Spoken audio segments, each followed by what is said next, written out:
Hello friends, welcome to my YouTube channel. तो इस video में हम लोग देखेंगे जो इंडियन ज्योग्राफी में हम लोगों ने चैप्टर स्टार्ट किया था उसका सेकंड पार्ट के बारे में। और इसके पहले अगर आपने इसका फर्स्ट पार्ट नहीं देखा है तो आई बटन पर क्लिक करके इसको देख सकते हैं। चलिए देखते हैं। पर इसके पहले अगर आपने मेरे चैनल को सब्सक्राइब नहीं किया है तो सब्सक्राइब कर लें और बेल आइकन को भी प्रेस कर लें, जिससे आपको लेटेस्ट वीडियो नोटिफिकेशन मिल सके।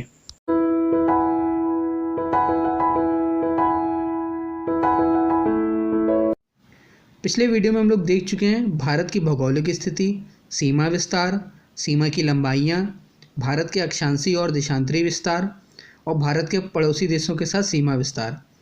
अब इस वीडियो में हम लोग देखेंगे पड़ोसी देशों की सीमा में स्थित भारतीय राज्य, समुद्री सीमा पर स्थित राज्य, द्वीपों के बारे में, प्रादेशिक सीमा और सीमा विवाद के बारे में और कुछ इंपॉर्टेंट फैक्ट्स के बारे में। तो ये सब हम लोग देखेंगे।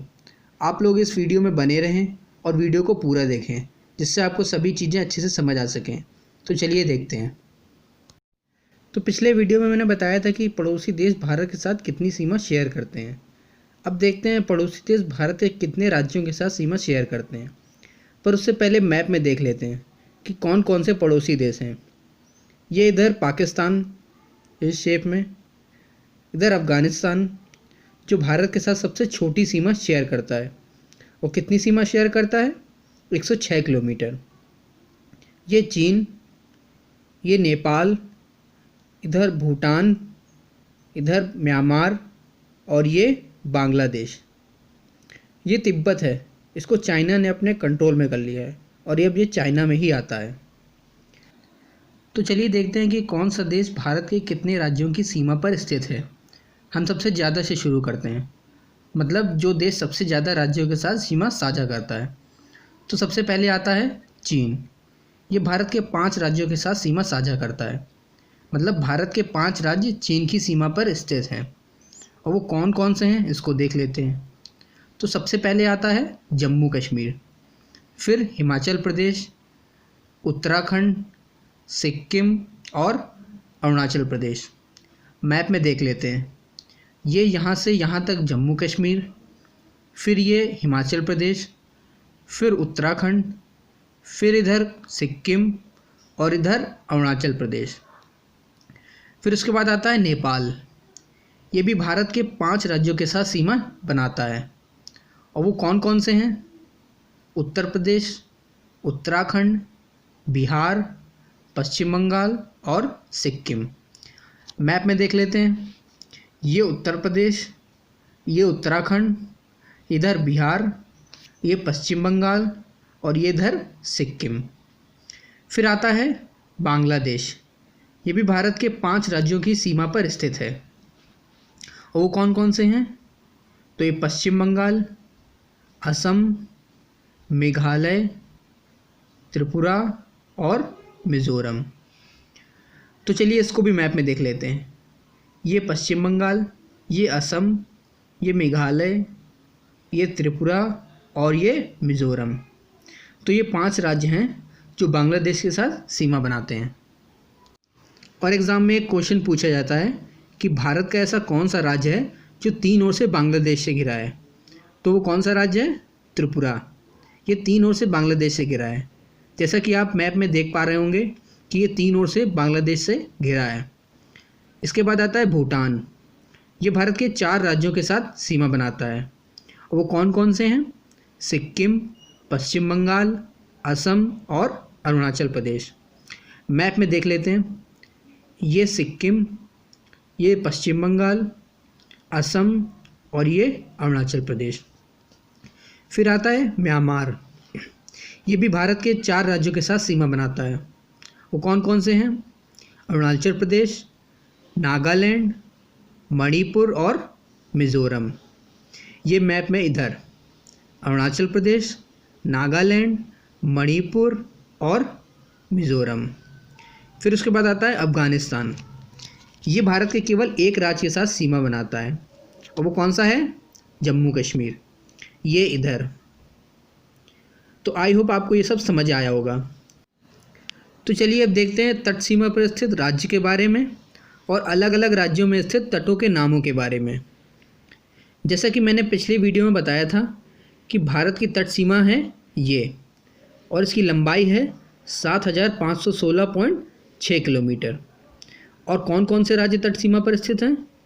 तो गुजरात, महाराष्ट्र, गोवा, कर्नाटक, केरल, तमिलनाडु, आंध्र प्रदेश, उड़ीसा और पश्चिम Bengal.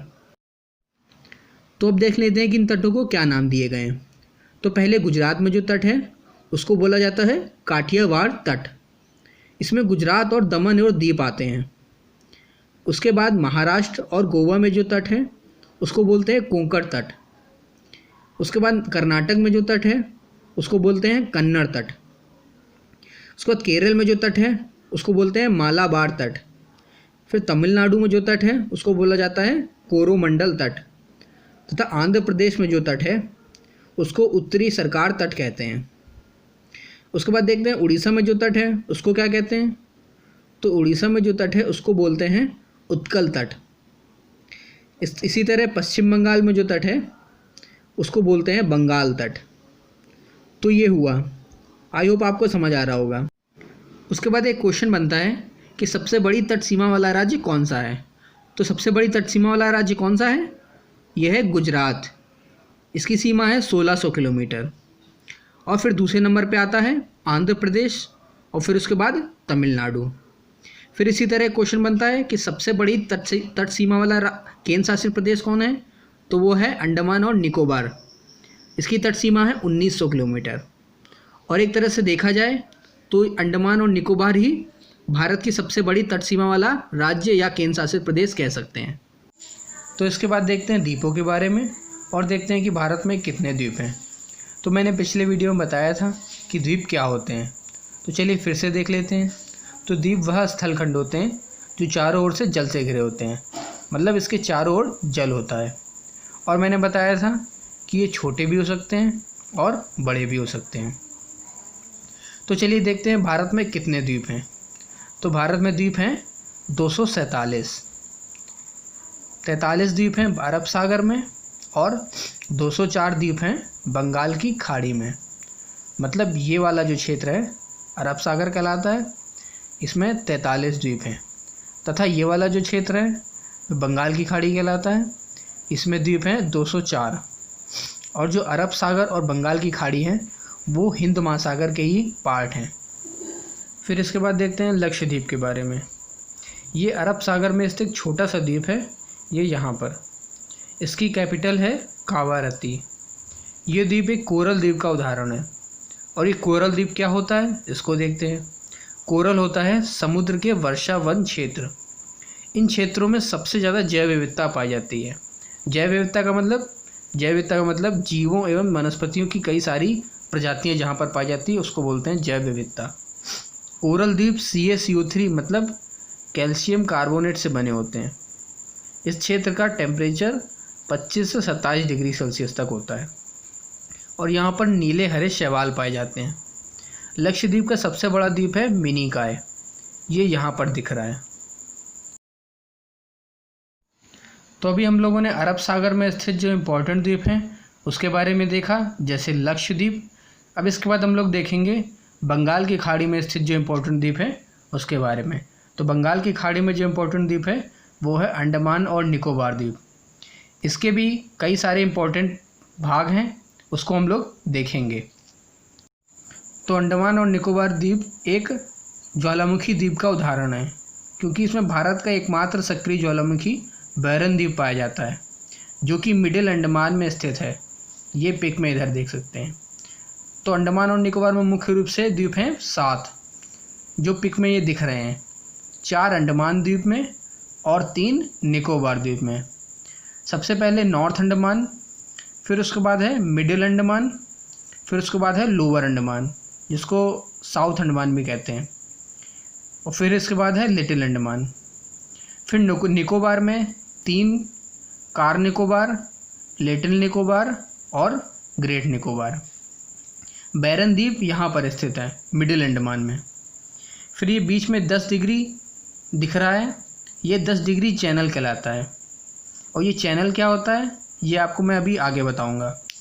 10 degree channel little Andaman और कार निकोबार को अलग करता है। अंडमान निकोबार की राजधानी है पोर्ट ब्लेयर, जो कि साउथ अंडमान में स्थित है। ये इधर पिक में दिख रहा है। ये द्वीप म्यांमार में एक पर्वत है आराकाम योमा, ये उसका ही बड़ा हुआ भाग है। इसके बाद हम लोग देखेंगे खंबात की खाड़ी में स्थित जो इम्पोर्टेंट द्वीप हैं उसके बारे में। पर उसके पहले हम लोग देख लेते हैं कि खाड़ी किसे कहते हैं। तो खाड़ी वह स्थलखंड होता है जो तीन ओर से जल से घिरा होता है। इसमें एक होता है बे, जैसे बे ऑफ बंगाल मतलब बंगाल की खाड़ी, और एक होता है गल्फ, जैसे गल्फ ऑफ खंबात मतलब खंबात की खाड़ी। दोनों को ही खाड़ी कहते हैं, पर इसमें अंतर ये होता है कि गल्फ एक सकरा भाग होता है और बे एक चौड़ा भाग होता है। ये इस पिक में देख सकते हैं गल्फ और बे में डिफरेंस। तो चलिए इसके बाद देखते हैं कि खंबात की खाड़ी में स्थित द्वीप के बारे में। तो ये वाला जो क्षेत्र है ये खंबात की खाड़ी कहलाता है और ये वाला क्षेत्र कच्छ की खाड़ी कहलाता है। तो खंबात की खाड़ी में स्थित इंपॉर्टेंट द्वीप है आलिया बेट, खालिया बेट और एलिफेंटा द्वीप। ये इस पिक में देख सकते हैं आलिया बेट, खालिया बेट और एलिफेंटा। इसके बाद देखते हैं भारत के एक ऐसे राज्य के बारे में जिसके जिले अलग अलग राज्यों में स्थित हैं। मतलब इसके जिले एक साथ जुड़े नहीं हैं बल्कि अलग अलग राज्यों में स्थित हैं। वो राज्य है पुडुचेरी। इसके 4 जिले हैं, पुडुचेरी, कराईकल, यनम और माहे। ये पिक में देख सकते हैं। सबसे पहले पुडुचेरी जिला जो पुडुचेरी में स्थित है, उसके बाद यनम जो कि आंध्र प्रदेश में आता है, फिर उसके बाद कराईकल ये तमिलनाडु में लगता है, और फिर माहे जो कि केरल में स्थित है। फिर उसके बाद देख लेते हैं कुछ इंपॉर्टेंट चैनल या जल संधि के बारे में। इसको जलडमरू मध्य भी बोलते हैं, पर उसके पहले देख लेते हैं कि चैनल क्या होता है। तो चैनल वह जल संधि होती है जो 2 स्थल खंडों को अलग अलग करती है या जोड़ने का काम करती है। तो देखते हैं कुछ इंपॉर्टेंट चैनल्स के बारे में। तो सबसे पहले आता है ग्रेट चैनल। यह इंदिरा पॉइंट और इंडोनेशिया को अलग करता है। फिर उसके बाद आता है 10 डिग्री चैनल। यह लघु अंडमान को कार निकोबार से अलग करता है। फिर उसके बाद आता है 9 डिग्री चैनल। यह मिनी काय को लक्षद्वीप से अलग करता है। फिर उसके बाद आता है 8 डिग्री चैनल। यह मालदीव को मिनी काय से अलग करता है। फिर आता है मन्नार की खाड़ी या पाक की खाड़ी। यह भारत और श्रीलंका को अलग करने का काम करता है। तो चलिए अब देखते हैं प्रादेशिक सीमा या समुद्री सीमा के बारे में। तो प्रादेशिक सीमा वह सीमा होती है जहां तक किसी देश को समुद्र में कुछ अधिकार दिए जाते हैं। तो यह अधिकार देता कौन है? यह अधिकार देता है संयुक्त राष्ट्र। संयुक्त राष्ट्र संघ में दुनिया के सभी देशों को समुद्रों में अधिकार देने के लिए अर्थात उनकी समुद्री सीमा निर्धारित करने के लिए सन 1982 में संयुक्त राष्ट्र संघ के देशों के बीच एक समझौता हुआ था, जिसे United Nation Convention on the Law of Sea कहा जाता है। इसके आधार पर भारत की समुद्री सीमा 3 प्रकार की है। पहली प्रादेशिक समुद्री सीमा, अविच्छिन्न मंडल समुद्री सीमा और इसके बाद अनन्य आर्थिक क्षेत्र। तो चलिए देख लेते हैं कि ये है क्या। तो जो भारत की मुख्य तट रेखा है ये बेस लाइन कहलाती है। बेस लाइन से 12 नॉटिकल मील की दूरी प्रादेशिक समुद्री सीमा कहलाती है और 1 नॉटिकल मील होता है 1.8 किलोमीटर के बराबर। इस सीमा तक भारत का संपूर्ण अधिकार होता है और यहाँ पर कोई भी विदेशी जहाज के बिना सरकार की अनुमति के आने के मनाही होती है। उसके बाद बेस लाइन से 24 नॉटिकल मील की दूरी अविच्छिन्न मंडल समुद्री सीमा या कंटेजियस जोन कहलाती है। इस क्षेत्र में राज्यों को कुछ अधिकार दिए जाते हैं, जैसे साफ सफाई का अधिकार, कर वसूली का अधिकार और वित्तीय अधिकार। और इसके बाद बेस लाइन से 200 नॉटिकल की मील की दूरी अनन्य आर्थिक क्षेत्र कहलाती है। इस क्षेत्र में भी सरकार को कुछ अधिकार दिए जाते हैं, जैसे वो प्राकृतिक संसाधन का दोहन कर सकते हैं, उनका उपयोग कर सकते हैं जैसे पेट्रोलियम, और उनको नए द्वीप बनाने का भी अधिकार दिया जाता है और वैज्ञानिक अनुसंधानों मतलब साइंटिफिक रिसर्च का भी अधिकार दिया जाता है। तो चलिए इसके बाद देखते हैं भारत और पाकिस्तान के बीच जो सीमा विवाद है उसके बारे में। तो इनके बीच में जो विवाद है वो है सरक्रीक विवाद। सरक्रीक भारत के गुजरात और पाकिस्तान के सिंध प्रांत के बीच सीमा निर्धारित करता है और सरक्रीक गुजरात के कच्छ जिले में स्थित है। यह क्षेत्र तेल और समुद्री जीवन के मामले में काफी समृद्ध है। भारत और पाकिस्तान इसे अपने क्षेत्र का हिस्सा मानते हैं और यह भारत और पाकिस्तान के बीच विवाद का मुद्दा बना हुआ है। पाकिस्तान इस क्षेत्र के 40 वर्ग किलोमीटर भूभाग को की मांग कर रहा है जो भारत के भूभाग में स्थित है। यह क्षेत्र 100 किलोमीटर में फैला हुआ एक एस्चुरी है जो अरब सागर में जाकर मिलता है। तो चलिए देखते हैं कुछ इंपॉर्टेंट क्वेश्चंस के बारे में जो कि एग्जाम में पूछे जा सकते हैं। जैसे भारत का सबसे ज़्यादा क्षेत्रफल वाला राज्य कौन सा है, सबसे कम क्षेत्रफल वाला राज्य कौन सा है, जैसे सबसे बड़ा क्षेत्रफल वाला जिला कौन सा है, इस तरह के क्वेश्चंस के बारे में। तो सबसे पहले हम लोग देखते हैं शीर्ष 5 क्षेत्रफल वाले राज्य कौन से हैं। तो सबसे पहले आता है राजस्थान, जो कि भारत का सबसे ज़्यादा क्षेत्रफल वाला राज्य है। इसका क्षेत्रफल है 3,42,239 वर्ग किलोमीटर। इसी तरह दूसरे नंबर पे आता है मध्य प्रदेश। इसका क्षेत्रफल है 3,08,245 वर्ग किलोमीटर। फिर तीसरे नंबर पे आता है महाराष्ट्र।